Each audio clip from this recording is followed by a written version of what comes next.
Hello everyone, this is going to be a great video. I'm excited for this one. So, the Pendle Witches. It's one of the most famous witch trials that's ever taken place in English history.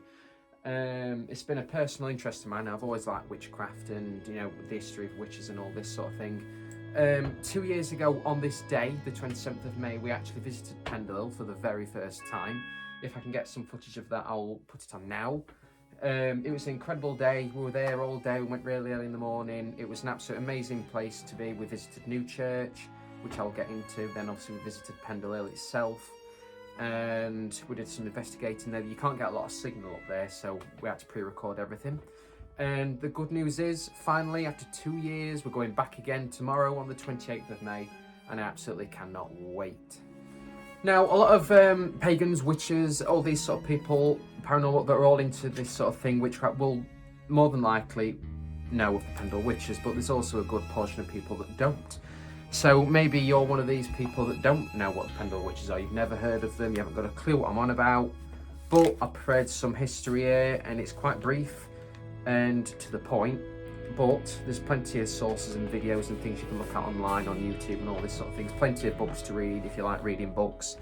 But I'll give the overall history of it now for you. So here we go. The trial of the Pendle Witches in 1612. The trial of the Pendle Witches in 1612 is among the most famous witch trials in English history and some of the best recorded in the 17th century.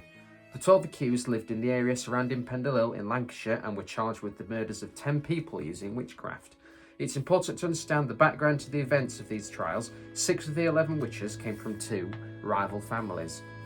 The Demdike family and the Chattox family, both headed by old poverty-stricken widows Elizabeth Sothers, Old Demdike, and Anne Whittle, but the Chattox. Old Demdike had been known as a witch for 50 years. It was an accepted part of the village life in the 16th century that they were village healers who practiced magic and dealt with herbs and medicines. It was also a time when witchcraft was feared and also was fascinated by people like common villagers and King James I. King James I went on to write a book called Demonology, instructing readers to condemn and prosecute both supporters and practitioners of witchcraft. The story began with an altercation between one of the accused, Alison devised, and a peddler, John Law. Alison was either travelling or begging on the road to Trawden Forest, passed John Law and asked him for some pins. He refused, and she cursed him. Not long afterwards, he suffered a stroke and he blamed Alison for her powers. So, it's quite strange, isn't it? When this incident was brought before Justice Noel, Alison confessed that she had told the devil to lame John Law. Upon questioning, she accused her grandmother, Old Demdike, and also members of the Chattox family of witchcraft. The accusation of the Chattox family seemed to have been an act of revenge, because obviously these two families have been arguing, so they're sort of getting back at each other. The families had been arguing for years, perhaps since one of the Chattox family broke into Malkin Tower, the home of the Demdikes, and stole goods to the value of £1, approximately the equivalent of £100 now. So Malkin Tower is actually on Pendle Hill, and it's a place where a lot of people go to visit. Obviously it's not there anymore, it's obviously been demolished over the years, but rubble and the remains of the foundations of it are said to be still there, and I'm sure we'll go looking for it tomorrow. And because when we went up last time, we weren't exactly as clued up as we are now about it, and we didn't know exactly where we were looking. We knew the key locations, but not precisely where. And there's a big sort of crater where archaeologists have been digging over time, and people digging for sort of remnants and remains of this Malkin Tower. But yeah, that's actually on Pendle itself, on an area called the Nick of Pendle.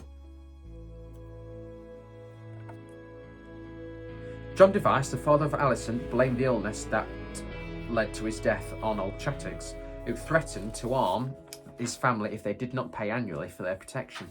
Deaths of 4 villagers that occurred years before were raised at the trial, and blame was laid on the Chattox family for witchcraft. James Demdike confessed that Alison had also cursed a local child. Sometime before, and Elizabeth confessed her mother had a mark on her body where the devil had sucked her blood, which left her mad. Further questioning revealed Old Demdike and Chattox confessed to selling their souls. Also, Anne, who is Chattox's daughter, was allegedly seen to create clay figures. I'll put a little bit of information on what clay figures are now. After this evidence, the judge detained Alison, Anne, Old Demdike and Old Chattox and waited for their trial. The story would have ended there had it not been for a meeting held at Melkin Tower by James Device, for which he stole a neighbour's sheep. Those sympathetic to the family attended, but word reached the judge, who felt compelled to investigate.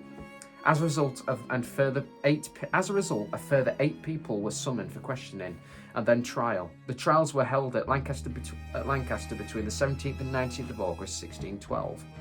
Old Demdike died before the trial due to jail fever. Because obviously she'd been a really old woman. 9-year-old Jeanette Device was a key supplier of evidence for the Pendle witch trials. She gave evidence against those who attended the Melkin Tower meeting, also against her mother, sister and brother. Elizabeth, her mother, was removed from the court due to screaming and cursing her daughter. Some of the Pendle witches were genuinely convinced of their guilt. Others fought to clear their names. Alison Device was one of those who genuinely believed in her powers and was the only witch on trial who was faced by one of their victims. When John Law entered the court, Alison dropped to her knees, confessed and burst into tears.